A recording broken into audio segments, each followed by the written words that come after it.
In 1943, an Australian Air Force Wirraway crashed into Lake Corangamite, 400 meters from shore. It sat submerged and completely forgotten for over 60 years, until 2005, when it suddenly breached the surface, completely intact. That aircraft didn't move. The lake itself vanished around it. Over the last half-century, the water levels in Australia's largest permanent saline lake have been in a relentless, decades-long freefall. As the water recedes, the remaining lake becomes highly concentrated. Salinity has spiked to at least 4 times that of seawater. Dropping water levels have even exposed rocky land bridges to islands that used to be safe havens for breeding birds. Foxes simply walked across the newly dry earth and wiped out the local pelican colonies. What was once a massive, thriving wetland system on the Victorian volcanic plain is now a harsh, desiccated basin. The surface environment is shutting down. Yet just a few kilometers to the east sits the tiny village of Warrion. Here, surrounded by dry craters and shrinking wetlands, the dairy industry is thriving, and dairy requires massive amounts of heavy irrigation for fodder and livestock. Maintaining this high-volume output depends on what is hidden beneath the soil.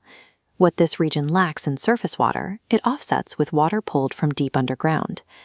To understand how this farming community survives against the odds, we have to look past the parched earth above and examine the hidden hydrological ledger below. During the heavy wet seasons of the 1950s, local farms faced severe flooding.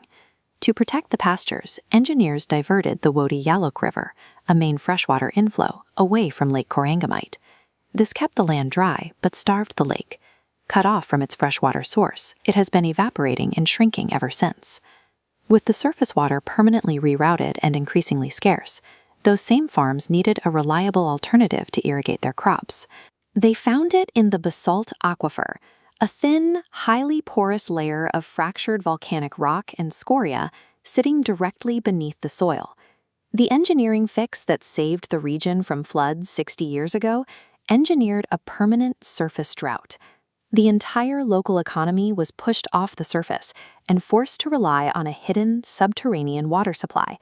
Pumping massive volumes of water from an aquifer is expensive. It requires deep bores, heavy machinery, and immense electricity costs.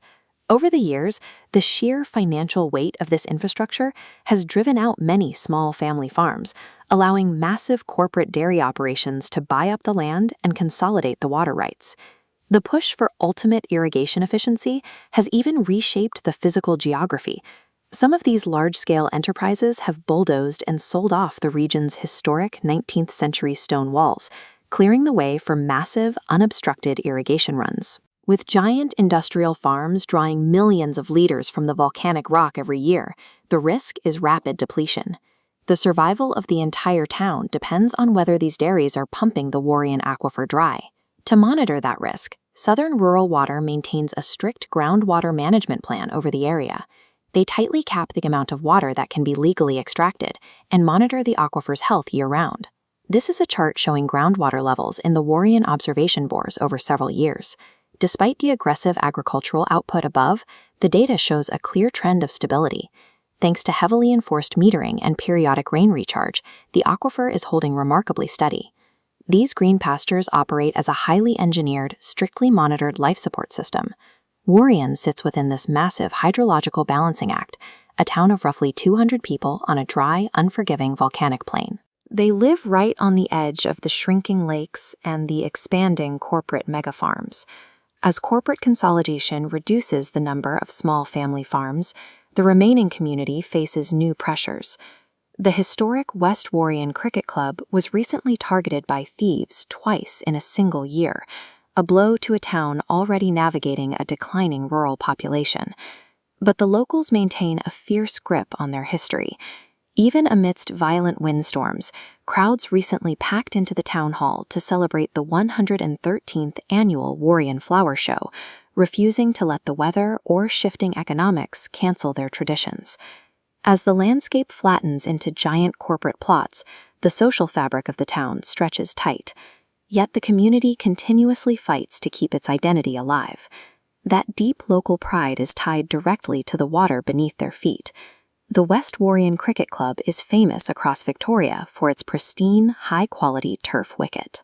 That vivid green grass is kept alive by water drawn directly from the fractured basalt of the Warrion Aquifer. Every blade of grass, every dairy cow, and every local event relies on that delicate balance. What is extracted from the dark rock below must perfectly offset what has been lost on the surface above. Scientific water management serves as the fundamental ledger for this community. It determines whether these rural towns flourish or vanish entirely as the surface dries.